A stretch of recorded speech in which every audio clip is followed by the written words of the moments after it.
예레미야 50장에서 52장까지 오늘 예레미야서 이제 마지막 마지막 구간을 이제 다루도록 하겠습니다.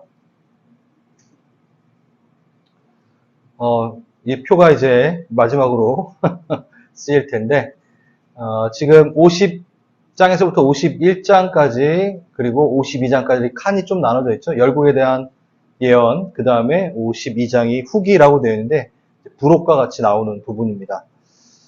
유다에 관한 심판으로 쭉 이어지다가, 그쵸? 표를 보시면 쭉 이어지다가, 이제 45장, 46장, 그때부터 애굽, 블레셋, 모압, 암몬, 에돔, 다메섹, 게달, 엘람 차례차례 이스라엘의 주변에 있는 그 근동 국가들이 하나님의 쇠망치, 하나님이 막대기로 쓰시기로 작정하신 바벨론에 의해서 무너지는 이야기들이 쭉 나오게 돼요. 그리고 이제 중요한 구간이에요. 50장, 51장이. 왜냐하면 그 막대기로 사용했던 바벨론이 심판을 받는 내용입니다.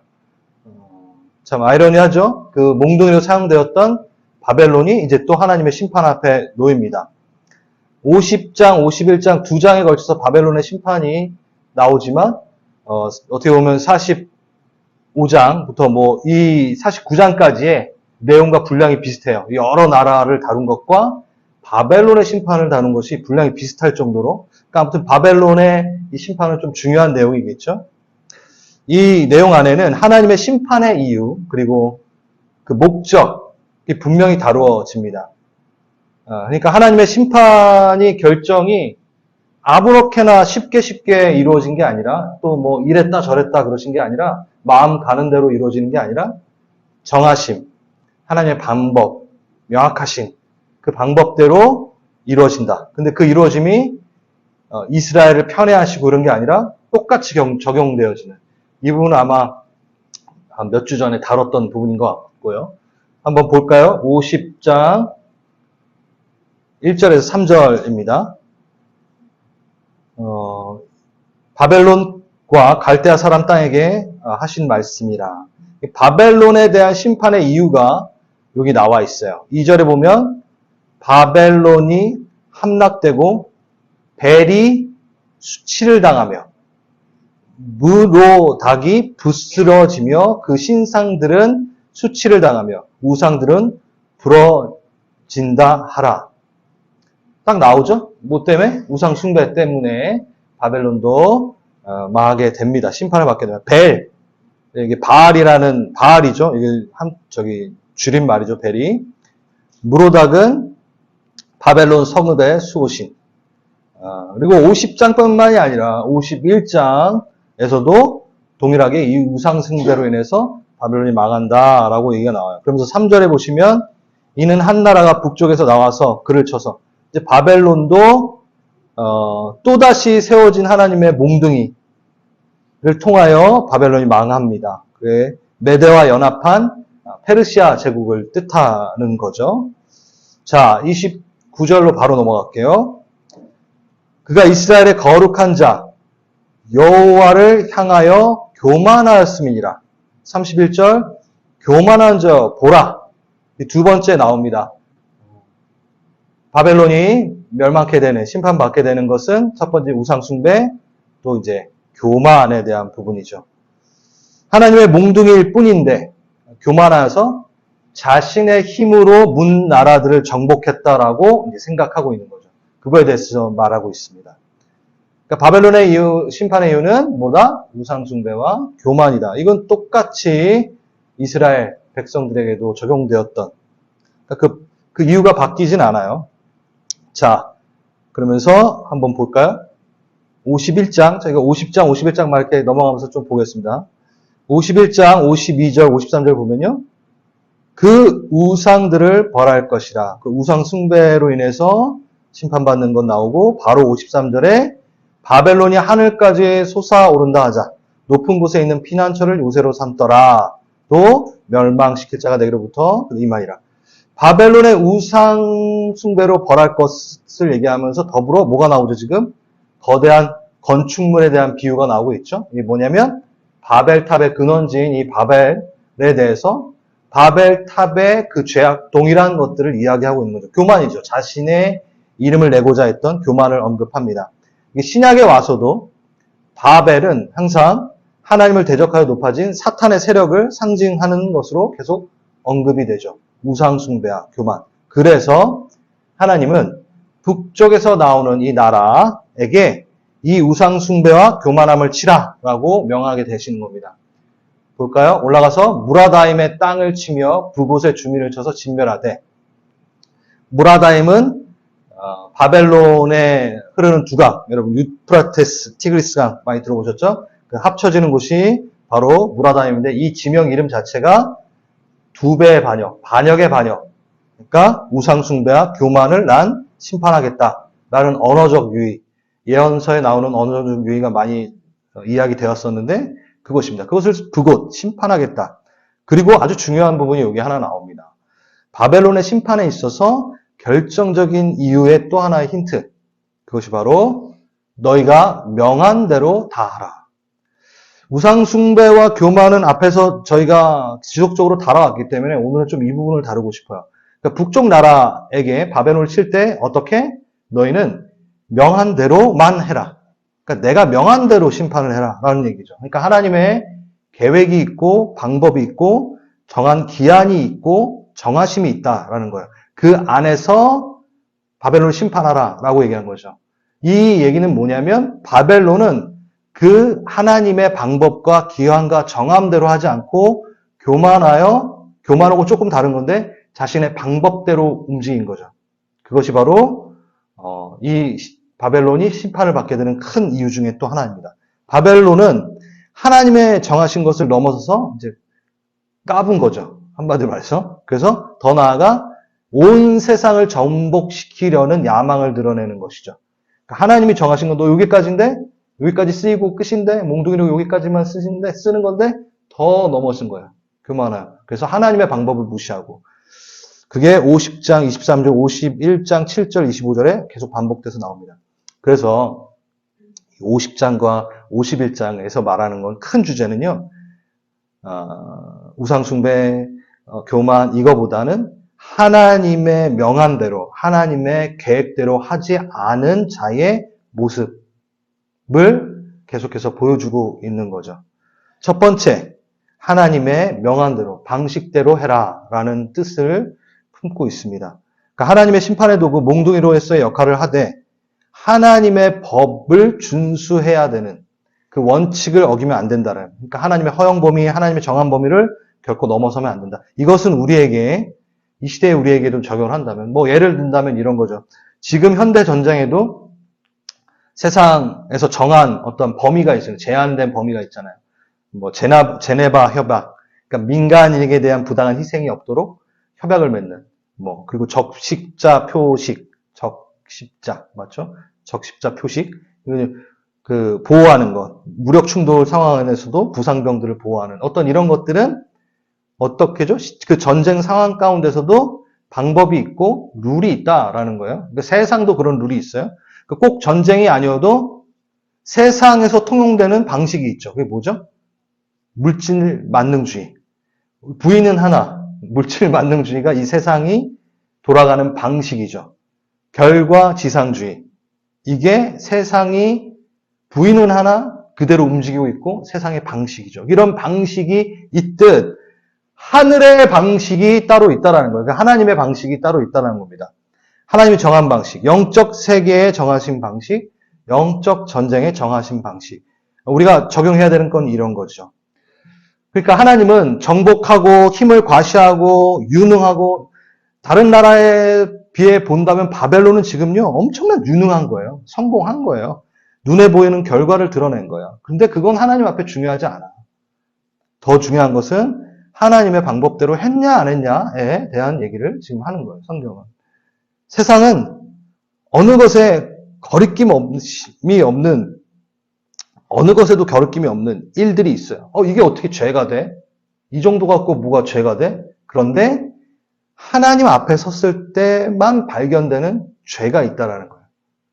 하나님 앞에서 섰을 때는 세상의 평가와 전혀 다른 방법과 방식으로 그것은 죄가 돼버리고 평가가 돼버리는 것들이 있다는 거죠. 그래서 이런 말이 있어요. 기독교는 하나님 앞에 섰을 때 하나님 앞에 섰을 때만 발견되는 죄가 있다. 그러니까 세상이 이해하지 못하는 죄죠. 그걸 죄로 여기지 않는. 그래서 가끔 그 하나님의 방법대로 움직이는 것. 제가 이제 수련회 가거나 어떤 이제 강의를 가거나 그러면 많은 목회자분들을 만나게 돼요. 새로운 목회자들.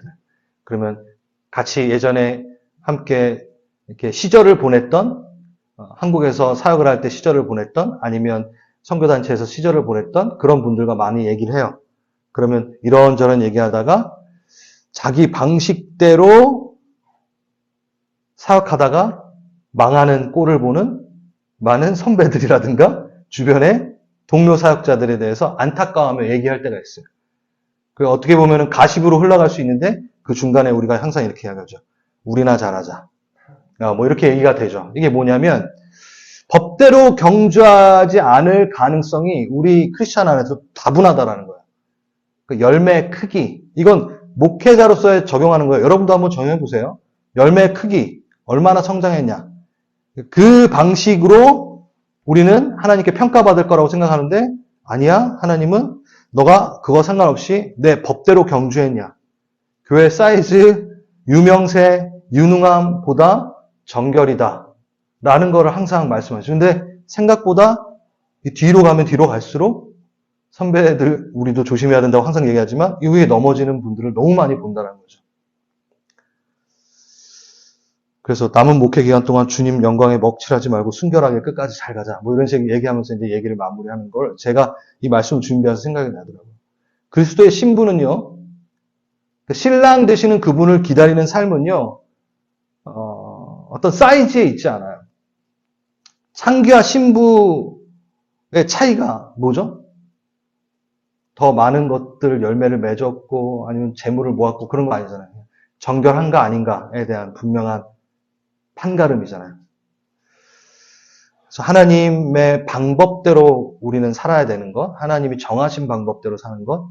그래서 제가 이걸 하나 읽어드리겠습니다. 영적 세계에서는 용서가 분노보다 강하고 이게 하나님의 방법이라는 거예요. 영적 세계에서는 축복이 저주보다 강하며 영적 세계에서는 감사함이 불평보다 훨씬 강하고 찬양이 참소보다 강하며 사랑이 증오보다 강하다. 이게 하나님의 방식. 근데 뒤에 보면은 다 세상 방식은 요거예요. 분노를 표출해야 되고 까야 되고 자, 그 다음 왜 하나님의 방법대로 그래야만 하는가? 왜 그 방법대로 가야 되는가? 왜냐? 그거는 당연히 하나님이 계획이 있기 때문이다 라는 것을 50장, 51장에서 계속 발견할 수 있는 주제입니다. 바벨론에 대한 심판에 대한 이야기를 하시면서 하나님의 계획에 대한, 그러니까 하나님의 계획이라는 단어, 에차, 마샤바 이 두 가지 단어를 계속 호환하면서 사용하게 됩니다. 사용하고 있습니다. 그러니까 하나님의 계획을 이루기 위한 이 심판, 이 전쟁들이 일어나고 있다라는 것을 보여주고 있어요. 볼게요. 하나님의 계획. 하나님의 계획이 있기 때문에 지금 이 온 난리가 나고 있는 거야 라고 지금 또 얘기하고 있다는 거죠. 예레미야서 50장 4절 보면요. 어떠한 계획이죠? 이스라엘 자손이 돌아오며 유다 자신도 함께 돌아오되 다시 시온으로 돌아오는 그쵸? 시온으로 향하여 길을 물으며 말하기를 너희는 오라 잊을 수 없는 영원한 언약으로 여호와와 연합하리라. 새 언약에 대한 부분 우리 예레미야 31장을 통해서 이미 얘기해왔고 쭉 다뤄왔던 새 언약. 그러니까 하나님의 계획은 지금 이 예레미야서가 쭉 진행되면서 이런저런 일이 있고 전쟁이 일어나고 솔직히 전쟁이라고 우리 너무 쉽게 얘기하지만 너무 아픈 일이잖아요. 지금 이스라엘과 팔레스타인 그 뉴스만 봐더라도 거기에 고통당하는 그 사람들과 그 얼굴들을 보십시오. 그러니까 그 일들이 지금 막 일어나고 있는데 이 일들에 대해서 하나님이 어디까지 끌고 가시려고 하는 하나님의 언약으로 끌고 가시려고 하는 그 계획이 숨어 있다라는 거예요. 이거 뒤에 가서 좀 더 정리하겠지만 지금 망해가고 있는 유다 백성들에게 뭐라고 하시냐면 너는 이제 바벨론에서 아직 끌려가지도 않은 이 유다 백성들에게 너가 끌려갔다가 다시 어디로? 바벨론에서부터 그 갈대아 우르에서부터 다시 이 땅 시온으로 올 거야. 그리고 난 다시 언약을 맺을 거야. 여러분 이 장면이 창세기 어디에 나오죠? 다시는 아니지만 첫 번째 갈대아 우르에서 나와 떠나 어디? 약속의 땅으로 들어오는 아브라함과 맺은 그 횃불 언약. 전혀 모르는 저처럼 쳐다보면 안 되는데. 그 15장에 나오는 그 언약이 있잖아요. 그 이스라엘 백성과 맺으신. 그거를 지금 재현하시는, 그러니까 오버랩 하시면서 보여주시는 거예요. 자, 지금 이 일련의 모든 일들은 내가 새 언약을 맺기 위해 너가 다시 이곳 땅에 와 맺게 되는 그 언약이다. 그 계획이다. 이 계획은요, 예레미야 18장에서도 동일하게 얘기를 이미 하셨어요. 이미 우리가 했던 내용인데, 18장이었기 때문에 너무 오래된 거라서 다시 한번 토기장의 비유로 이미 말씀하셨던 거예요. 자, 보세요. 이 단어가 중요해요. 자기의 의견에 좋은 대로 다른 그릇을 만들더라. 이게 뭐냐면, 토기장이 손에서 터져버려요. 그러니까 원하는 토기가 나오지 않았어요. 그래서 자기의 의견에 좋은 대로 다른 그릇을 다시 그 그거죠? 그 진흙을 다시 사용하여 다시 토기를 만들어냅니다. 그러면서 6절 이스라엘 족소가 진흙이 토기장의 손에 있음같이 너희가 내 손에 있느니라. 너희가 다시 터져버려도 내가 너희를 다시 사용하여 새롭게 만들 거야 라는 하나님의 계획이 있는 거죠. 그러니까 이 비유는 이게 중요한 거예요. 자신의 의견에 좋은 그릇으로 만드는 주님의 계획. 이게 의견에 좋은 대로라고 쓴 이 좋은 대로는 야샤르라는 단어인데 우리 예레미야에서 계속 강조됐던 인애와 공의와 의. 이 함축적인 표현이 바로 야샤르입니다. 이게 무슨 뜻이냐? 이들을 다시 이 터져버린 이들을 인애와 공의와 의를 행하는 자로 내가 만들어낼 것이다. 라면서 소망을 주는 거죠. 너희 자체가 소망으로 변할 것이다. 이게 내 계획이다. 라고 얘기하시는 거죠. 지금 제가 계속 계획을 얘기하고 있는 겁니다. 이 험난한 이것 가운데 뭐가 하나님의 계획은 계속해서 진행되고 있다를 보여주는 게 50장에서 51장이라는 거죠. 그리고 46장부터 시작된 그 열국이 뒤집어지는 그러니까 바벨론의 심판, 그러니까 유다의 심판, 이 모든 것, 바벨론을 몽둥이 삼아 심판한 온 나라, 이 예를 보면은 결국에는 하나님의 계획 속에 하나님의 방법으로 끝이 아니라 결국에 꽃피우는 새 언약이 드러나는 것에 의미를 갖고 있다라고 예레미야서는 지금 마무리하고 있는 거예요. 32장, 33장에 이미 자세하게 좀 다뤘지만 이겁니다. 다시 이 전쟁이 일어나요. 이게 뭔 일이고 이게 웬 난리고 이 아픔은 무엇이고 이 시련은 무엇이고 막 나에게 일어나는 이것들을 우리에게 적용해 본다면 제 삶 가운데 이런 일들이 왜 일어나고 이게 왜 이러지? 하고 일어나는 들은 그런 터지는 일들이 막 있을 때 그 안에 지금 하나님은 뭐라고 계시냐에 대한 부분을 적용할 수 있다는 거예요. 예레미야서 31장 31절 새 언약을 맺으시는 그렇죠? 그리고 이 작은 자로부터 큰 자까지 나를 알게 되며 다시는 죄를 기억지 않는 나의 법을 그들의 속에 두며 마음에 기록하며 그 예수 그리스도의 십자가와 성령이 우리 안에 들어오심 이거를 계획하고 계시는 하나님 이 부분이 있는 거죠. 그래서 여러분 기억나실지 모르겠지만 성경의 이 예언들이 이사야서, 에스겔서, 지금 예레미야서 이 예언들이 다 부분적으로 예언을 하고 있어요. 이 예언자의 한 예언자를 통해서 완전한 모든 예수 그리스도의 등장과 성령의 임하심과 이 모든 게 다 나와 있지 않아요. 다 다루지 않아요. 다 부분 예언자들이 예언을 해요. 그래서 그 예언이 합쳐졌을 때야만이 이 새 언약 대신 예수 그리스도와 하나님, 이 성령을 통해 하나님의 나라가 임하심이 전체적인 그림이 그려지는 거죠. 이거 했었는데, 그렇죠? 그래서 우리가 이것 안에서 뭘 배울 수 있었죠? 다 했었어요. 예. 근데 다시 할게요. 뭘 알 수 있었어요? 우리는 주님 앞에 내 인생의 모든 것을 좀 알고 싶어 하잖아요. 지금 내가 왜 이런 일이 일어나죠? 찍 누르면 하나님, 답 나오고. 그러니까 다 알고 싶어 해요. 하나님의 계획, 방법, 그리고 하나님이 이루실 새 언약, 모든 걸 다 알고 싶어요. 교만이라는 거죠. 교만이라기보다는 안 돼요. 그렇게 안 해주세요. 하나님의 그 새 언약을 각각의 조금 부분씩 예언자에게 보여주셨듯, 우리도 모든 하나님, 내게 베푸시고 내게 계획하시는 그 모든 내용들을 점쳐서 알듯 그렇게 알 수 없어요. 일부러라도 그렇게 안 알려주세요. 이게 하나님의 방식이라는 거예요. 하나님만이 그 전체 그림을 아시고 하나님의 그 방법에 따라서 결과가 완성되는 것을 이제 가르치십니다. 그게 뭐죠?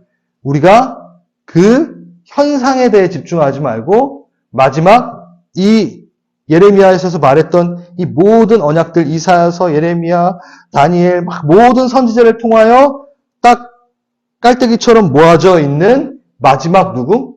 예수 그리스도를 볼 수 있도록. 부족해. 이 예언도 부족해. 이 예언도 다 몰라. 도대체 뭘 바라는 거지? 이 예언 다 합쳤더니만 누구에게로 향하네? 예수께로 향하네. 이게 아주 중요한 함축적인 의미가 있다라는 거죠. 우리의 삶 가운데 내가 모든 것을 알아내지 못할 때, 내가 다 하나님께 다 듣지 못할 때, 지금 정신 차리고 그거 무슨 일이 있어야 되고 뭔 일이 있어야 되는지 알아맞추고 다 알아야 되는 것이 아니라 지금 나보고 마지막 그 예수를 바라보라는 거구나 라고 우리가 적용할 수 있다는 거죠. 난리가 나고 아픈 일들이 있고 질병 가운데 있고 답이 없어요. 답을 안 가르쳐주세요. 그때 우리가 적용해야 되는 건 이게 왜 이렇게 됐어요? 이건 어떻게 될 거예요? 물론 그거 물어볼 수 있죠. 그런데 거기에 다 답 안 해주세요. 왜? 예수를 봐라. 너희들 그 과정 가운데 그거 알아내는 게 중요한 게 아니야. 그걸 통하여 너의 마지막 새 언약 대신 예수를 바라보는 거에 난 이걸 사용할 거야. 이게 하나님의 뚝심이죠. 우린 계속 가르쳐달라고, 알려달라고. 언제 직장 될 거냐고. 언제. 안 가르쳐줘. 그렇게 알고 싶으면 집 가세요. 거기서 이제 속고 나눈 거죠. 저번에도 얘기했듯이, 너희 집에 니티나무 하나 있지? 없는데, 그거 봐. 너 있었으면 큰일 날 뻔했어. 뭐 이런 식으로 이제, 점측하면 그런 식으로 여러분 한다 그랬잖아요. 자, 아무튼, 그 다음, 이 심판이라는, 이게 무슨 일이야? 난리가 난리 나고, 내 삶 가운데 고난이 있고, 질병이 있고, 재정적인 푸시가 있고, 뭐 관계의 어려움이 있고, 직장의 어려움이 있고, 자녀의 어려움이 있고, 이게 무슨 일이지? 이 처절한 절망 상태 가운데 하나님은 뭘 드러내시냐? 예수 그리스도를 쑥 드러내시면서 새 언약을 드러내십니다. 지금 예레미야서가 1장부터 저희가 길게 달려왔어요. 52장까지 이제, 아직 52장은 안 했지만, 이 긴 구간 동안에 무슨 얘기였어요? 여러분 잘 버티셨어요. 계속 심판한다. 전쟁 일어나고 끌려가고 죽고 계속 그 얘기였어요. 너무나 아픈 얘기죠. 거기 가운데 딱 중간에 그 분량을 봤을 때 딱 중간에 31장, 33장이 32장, 33장이 있어요. 우뚝 솟은 새 언약이 쫙 드러납니다. 너무 재밌지 않나요?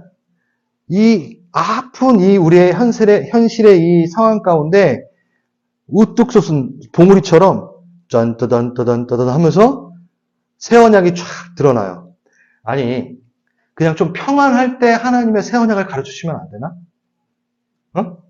좀 잔잔하게 살다가 새 언약을 좀 주시면 안 돼? 이스라엘 백성의 입장에서 봐봐요. 좀 평안하고 좀 그러다가 새 언약을 좀 이렇게 맞이하면 안 되나? 아닌 거예요.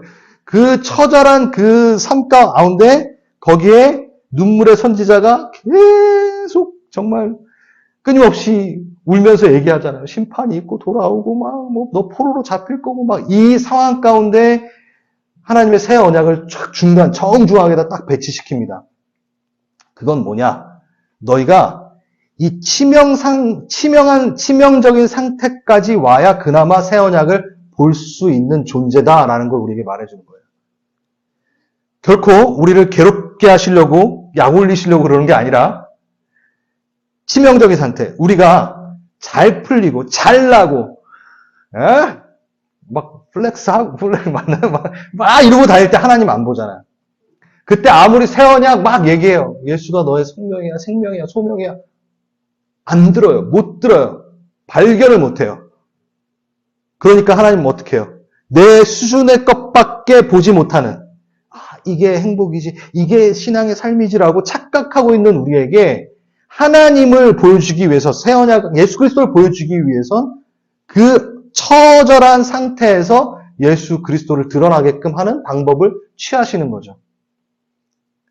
우리의 상태, 우리의 죄된 본질은 이렇게 하지 않을 때는 스스로 자고하여 무엇이 잘못되었는지 모릅니다. 너무 잘 풀리고 있으니까 바벨론과 같이 교만하여 자기의 방식을 선택하죠. 너무 잘나니까 내가 잘났어. 내가 했어. 내가 하니까 이렇게 성장했고 내가 이렇게 해서 부자가 됐네로 변해요. 조금씩. 그러니까 바벨론은 치시는 것좀 똑같은 거죠.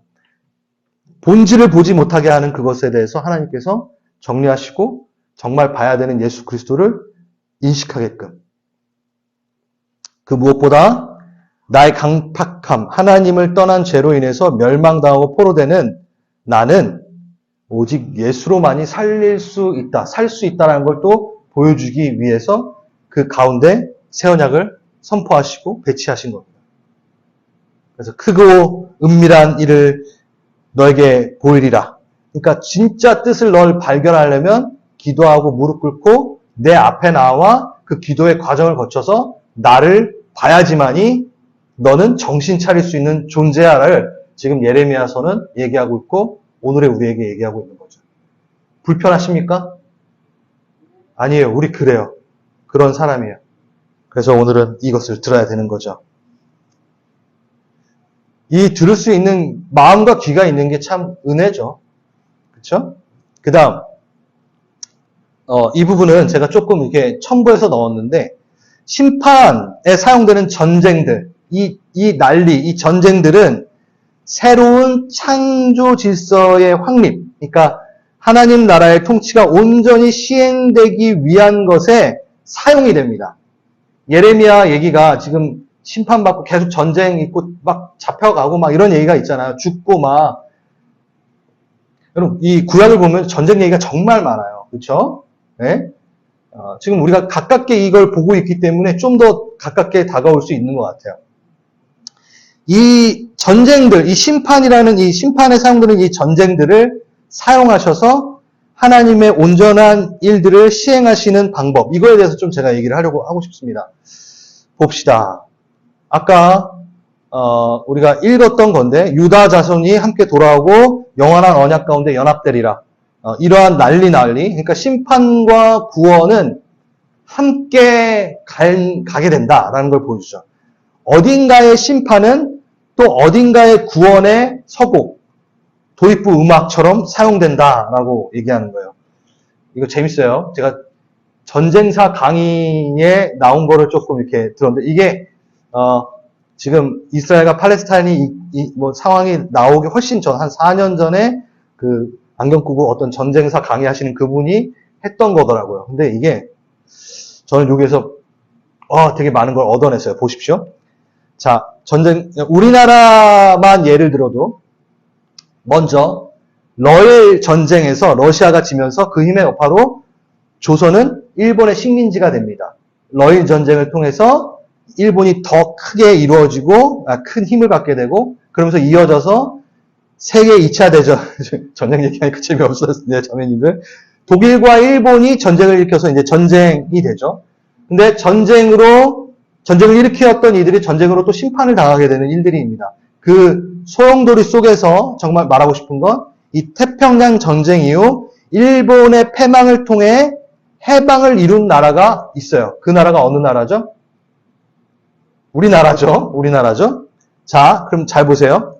러일 전쟁은 유쾌할 수 없는 전쟁이죠. 우리가 일본이 승리해서 우리가 속국이 되어야 되는 어떤 발판을 마련하게 되게. 그럼 태평양 전쟁은 우리에게 해방을 가져다 줬으니까 그 전쟁은 유익한 전쟁이었나요? 우리에게? 유쾌한 전쟁인가요? 자, 그럴 수 없다는 거죠. 그 전쟁은 좋은 전쟁이었나요? 나쁜 전쟁이었나요? 지금 우리가 보는 이스라엘 팔레스 좋은 전쟁이에요? 나쁜 전쟁이에요? 그러니까 그 얘기를 하시더라고요. 이 전쟁사 하시는 분들이 뭐가 좋은 전쟁이고 뭐가 나쁜 전쟁이냐? 누구에게? 이게 판단이 되지 않는, 이게 세상 눈으로도, 자, 어느 나라에게 좋은 것인가? 그 과정을 그럼 감수해야 되는 것인가? 좋은 과정이었다면? 자, 2차 세계대전의 동남아 국가만 보더라도 인도네시아, 말레이시아, 싱가포르, 베트남, 태국, 필리핀 등 다 2차 세계대전 전에는 미국, 영국, 프랑스, 네덜란드, 포르투갈, 서구 열강의 식민지였어요.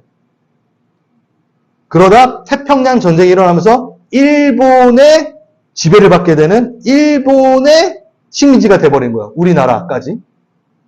자, 서구 열강의 식민지였다가 태평양 전쟁이면서 아시아권의 일본의 식민지가 돼버려요, 이들이.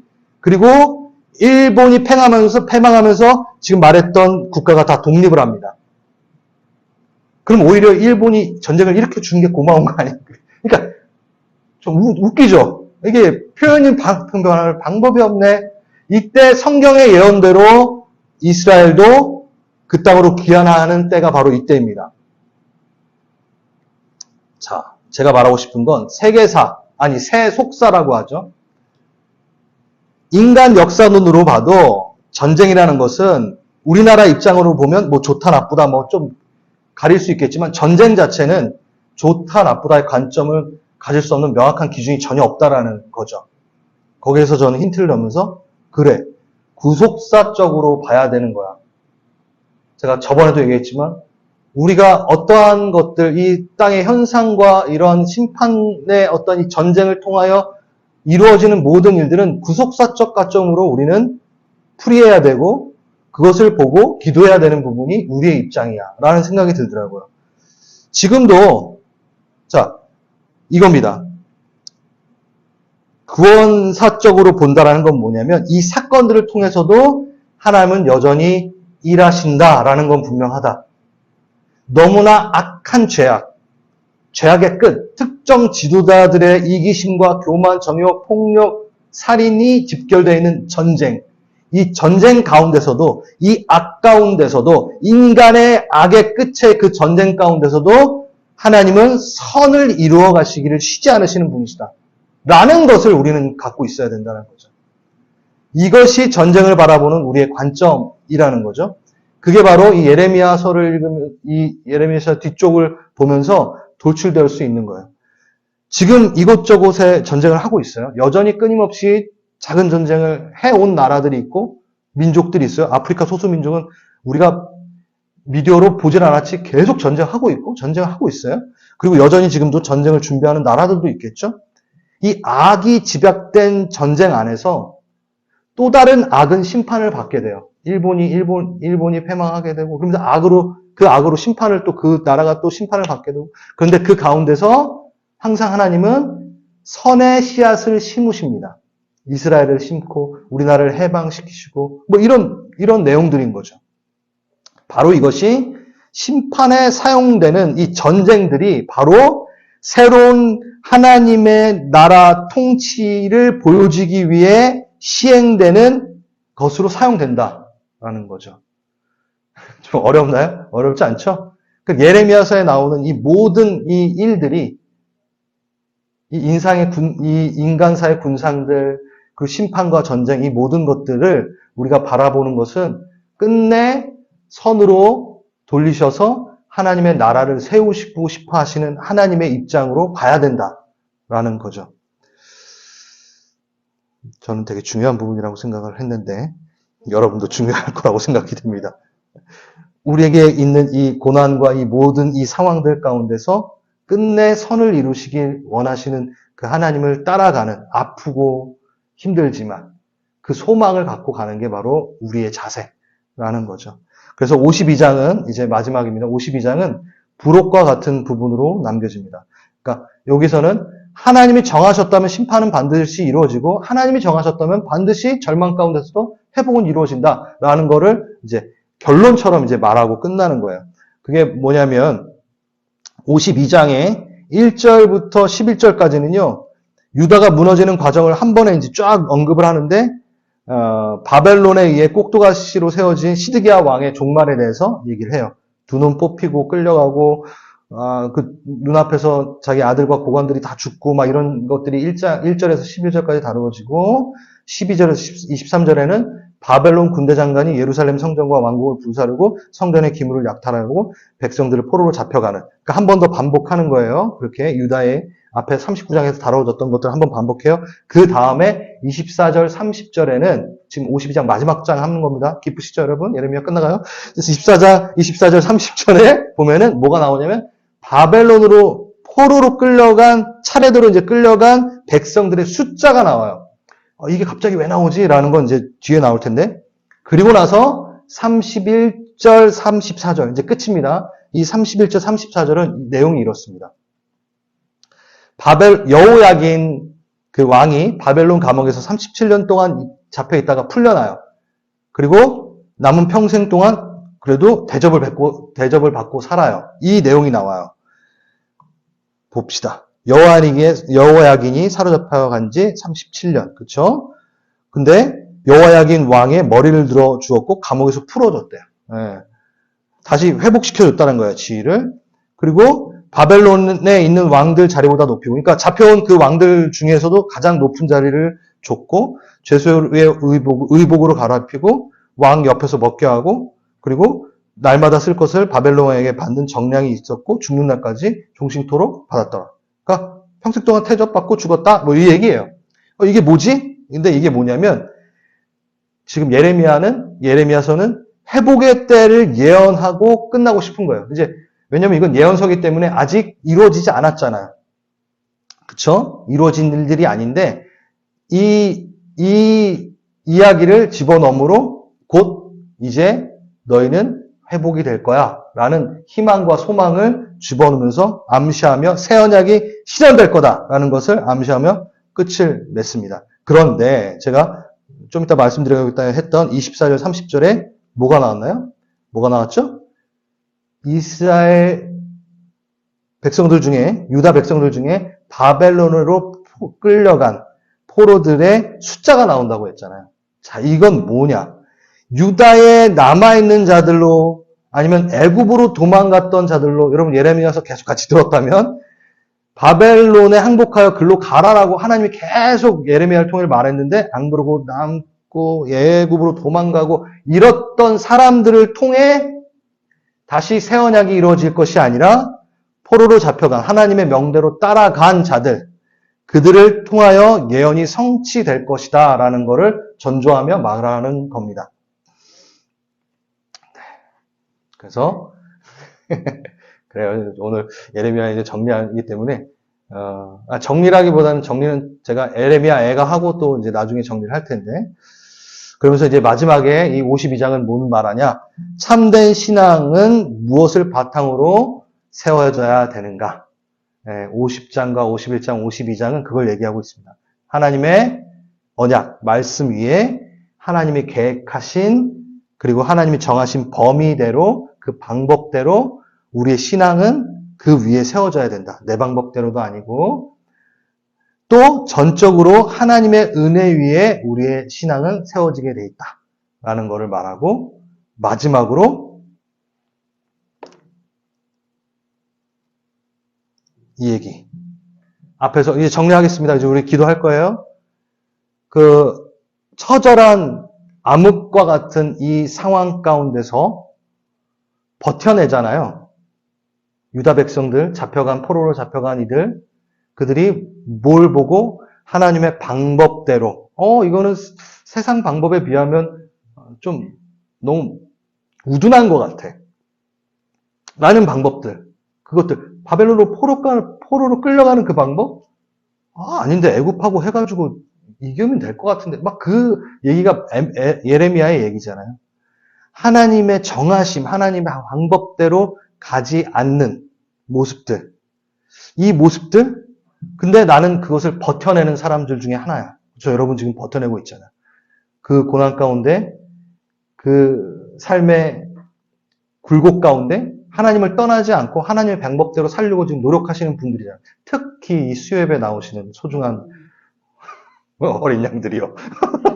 너무 사랑하는 우리, 물론 온라인으로, 물론 여기 모든 성도님들 주의를 해보신 분들도.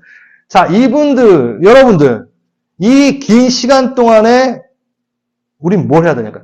여러분, 시간이라는 것은 정의를 내리지 못해요. 하나님이 시간 밖에서 창조하신 공간이에요. 이 공간 안에서 우리는 뭐 해야 되냐? 신앙의 고백은 뭐 해야 되냐? 이 아무것도 모르겠는 이 삶에 모르는 것이 투성인 이 삶 안에 나는 뭘 해야 되냐? 명확합니다. 모르면, 결과를 모르면 방법대로만 가면 된다라는 거죠. 그러니까 포기하지 마십시오. 여러분이 어떤 결과를 미리 알지 못하더라도 우린 원래 몰라요. 그러니까 이 원래 모르는 그 결과를 모른다면 그 길만 벗어나지 않고 그 방법대로만 가면 되는 거예요. 그 방법대로. 그 정결의 방법대로. 그래서 그 룰대로. 그래서 그 기다림의 시간들을 뭘로 채울 것이냐? 기도로 채워야 되는 거죠. 언약의 성취까지 우리는 뭘 할 거냐? 그 방법대로 말씀 위에 서서 기도로 가는 거죠. 너무 당연한 답인 것 같지만 벗어나지 마십시오. 하나님의 약속의 말씀을 받아서 하나님의 뜻이 이루어지는 것까지 하나님의 사람들은 한결같이 다 그 공간을 뭘로 채웠냐면 기도로 채웠어요. 딴 거 안 했어요. 딴 방법을 도입하지 않았어요. 아브라함은 자기 방법을 택하여 이스마엘을 낳아버립니다. 그래서 제가 같이 선교 사역했던 어떤 자매님이 제 인생의 저의 목표는 내 삶에 이스마엘을 낳지 않는 것이 제 인생의 목표입니다. 하나님의 방법, 그러니까 한결같이 하나님의 사람들은 그 시간을 하나님을 향한 기도로 채웠지 자신의 방법을 도용하여 채우지 않았다는 거죠. 인생은 기다림의 연속 아니겠습니까?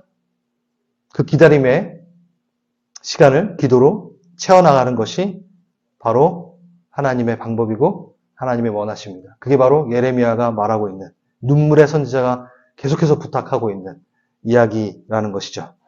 기도하겠습니다. 한번 읽어보십시오. 네, 마지막으로. 같이 읽어볼까요? 시작! 여호와의 말씀이니라. 너희를 향한 나의 생각을 내가 아나니 향한 재앙이 아니라 너희에게 미래와 희망을 주는 것이니라. 너희가 내게 부르짖으며 내게 와서 기도하면 내가 너희들의 기도를 들을 것이요 너희가 온 마음으로 나를 구하면 나를 찾을 것이요 나를 만나리라. 아멘. 명확합니다. 하나님은 여러분에게 재앙을 준비하지 않으십니다. 희망을 준비하시는데 근데 그 안에 뭐하고 있으라? 부르짖으라 얘기하십니다. 되게 좋은 명언이 하나 있는데 천사는 베드로를 감옥 밖으로 데리고 나왔다. 하지만 천사를 데리고 온 곳은 기도였다. 사도행전에 베드로가 감옥에 갇힙니다. 그때 천사가 와서 베드로를 꺼내주죠. 근데 이 얘기를 하는 거예요. 감옥 밖으로 데리고 나온 건 천사였으나 그 천사를 데리고 온 건 그들의 기도였다. 그러니까 하늘의 움직임은 기도에서 결정이 됩니다. 그래서 기도가 그렇게 중요한 겁니다. 함께 개인의 기도로 들어가시고 마지막에 중보기도 하겠습니다.